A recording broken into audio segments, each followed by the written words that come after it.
Hello everyone, welcome to the course of Survey of Major English-Speaking Countries.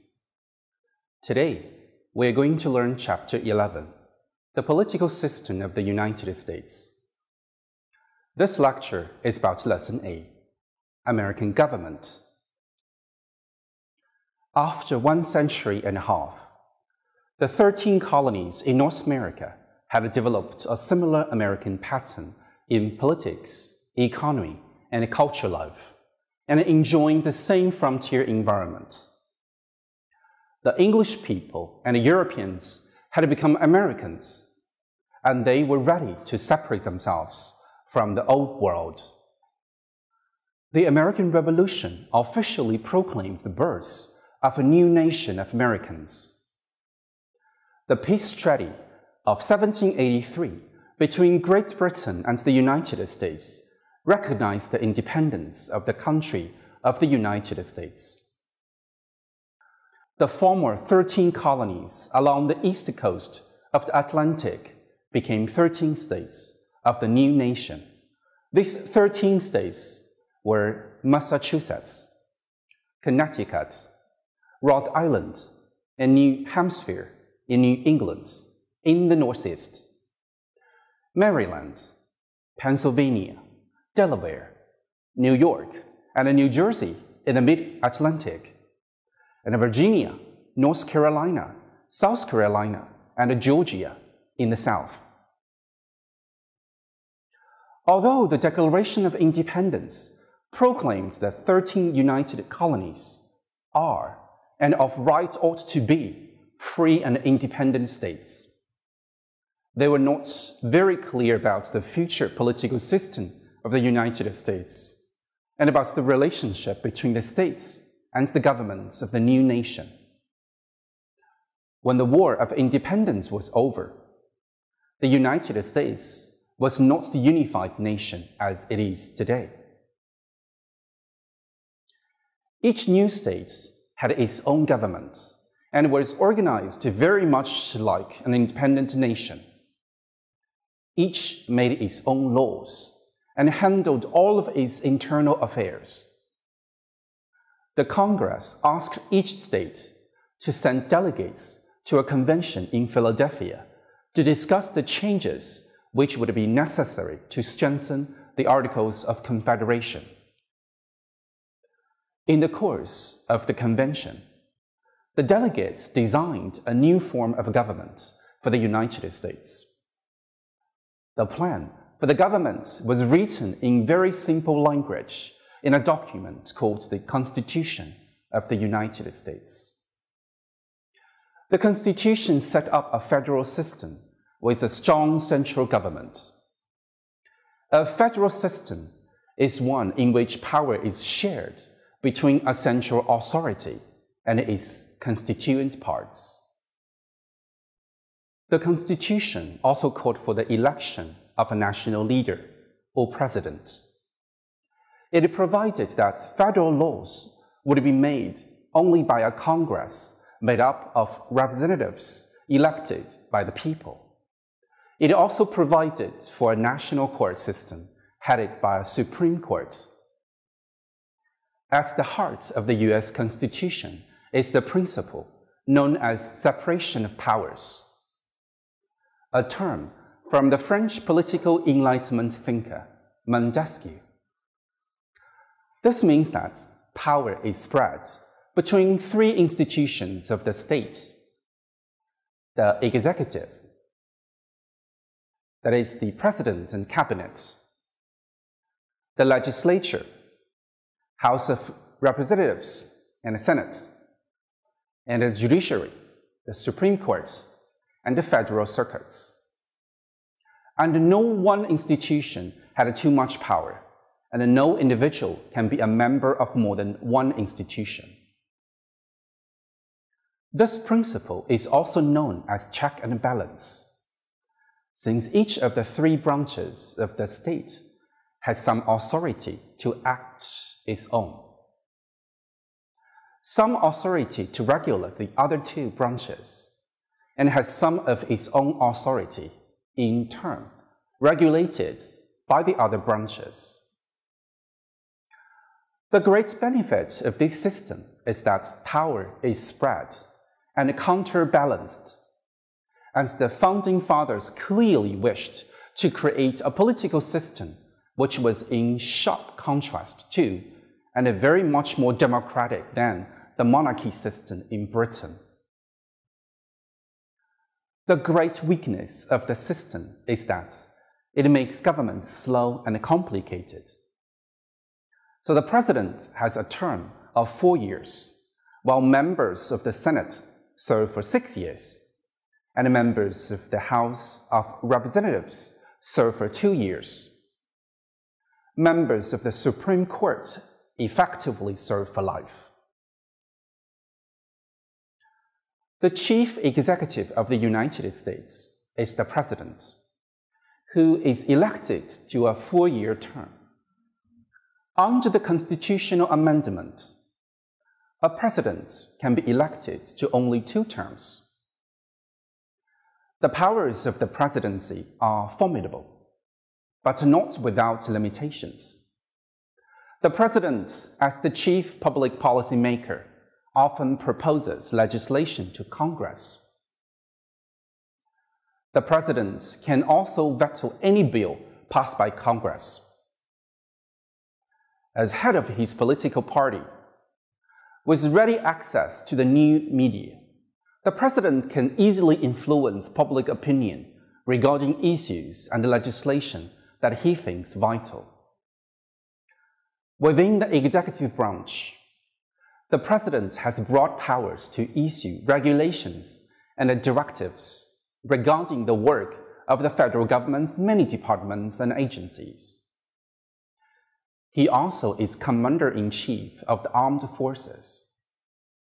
The president appoints the head and senior officials to the executive branch agencies. The major departments of the government are headed by appointed secretaries who collectively make up the president's cabinet. Each appointment must be confirmed by a vote of the Senate. Under the Constitution, the president is primarily responsible for foreign relations with other nations. The president appoints ambassadors and other officials, formulates and manages the nation's foreign policy. The president often represents the United States abroad in consultations with other heads of the states. Through his officials, he negotiates treaties with other countries. The president, head of the executive branch, must be a natural-born citizen of the United States, at least 35 years old, and the resident of the country for at least 14 years. A president is elected indirectly by the people through the electoral system to a 4-year term, and is limited to 2 elected terms of office. The president's official residence and office is the White House, located in Washington, D.C. The legislative branch is made up of elected representatives from all of the states, and it is the only branch that can make federal laws, declare war, or put foreign treaties into effect. It consists of a Congress that is divided into 2 houses. The House of Representatives comprise lawmakers who serve 2-year terms. Each House member represents a district in his or her home state. The most heavily populated states have more districts and therefore more representatives than the smaller states, some of which have only 1. In total, there are 435 representatives in the House of Representatives. The Senate comprises lawmakers who serve 6-year terms. Each state, regardless of population, has 2 senators. that assures that the small states have an equal voice in one of the houses of Congress. Only 1/3 of the Senate is elected every 2 years. That assures that there are some experienced senators in Congress after each election. The main duty of the Congress is to make laws, including those which levy taxes that pay for the work of the federal government. A law begins as a proposal called a bill. It is read, studied in committees, commented on, and amended in the Senate or House chamber in which it was introduced. It was then voted upon.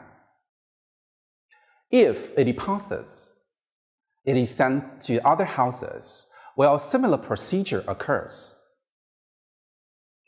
Groups who try to persuade congressmen to vote for or against a bill are known as the lobbies.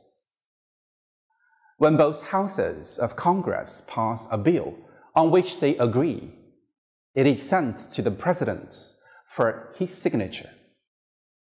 Only after it is signed does the bill become a law.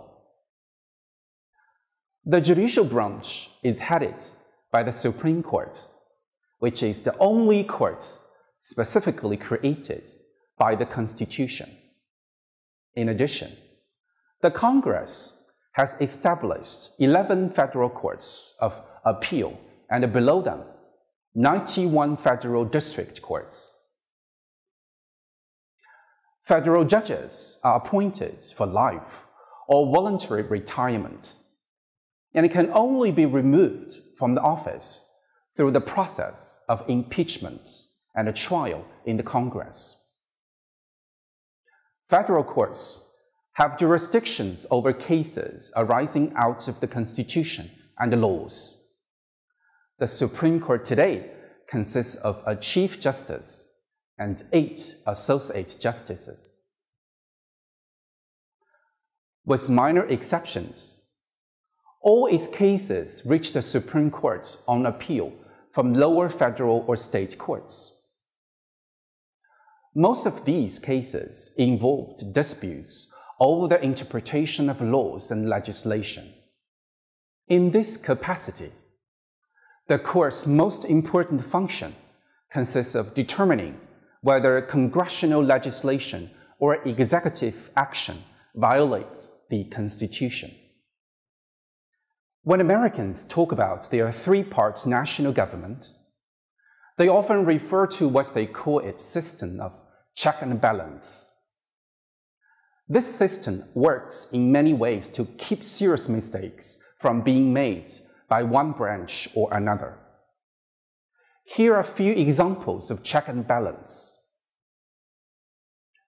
If Congress proposes a law that the President thinks is unwise, the President can veto it.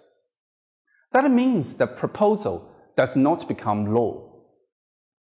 Congress can enact the law despite the President's view only if 2/3 of the members of both houses vote in favor of it.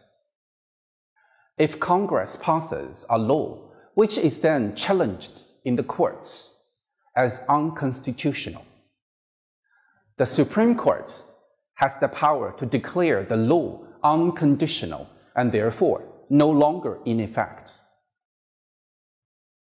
The President has the power to make treaties with other nations and to make all appointments to federal positions, including the position of the Supreme Court Justice.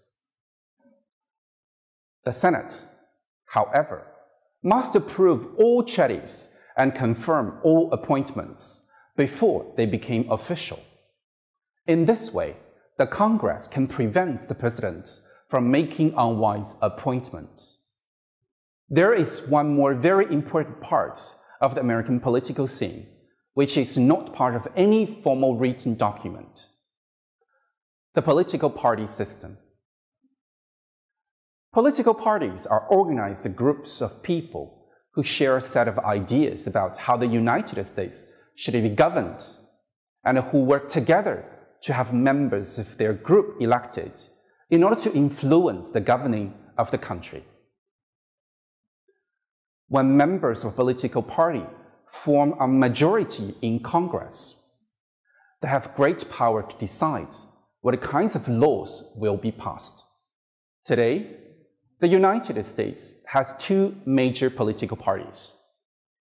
One is the Democratic Party, which evolved out of Thomas Jefferson's party.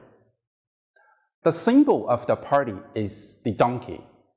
The other is the Republican Party, which was formed in the 1850s by people in the states of the North and West. The President Abraham Lincoln is from this party, who wanted the government to prevent the expansion of slavery into new states than being admitted to the Union. The symbol of the Republican Party is the elephant. One concern many Americans have about their political system is the high cost of campaigning for the public office. These costs have risen sharply in recent years, in part because most candidates, in order to reach a large number of voters by advertising time on television, people worry that the high cost of getting elected may force candidates to spend more time raising money than dealing with important issues, and may discourage many qualified people from running for public office.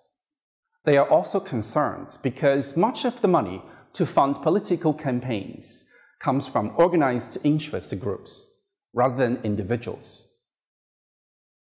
The concerns of the public and of elected office holders have started a movement to challenge the financing of elections.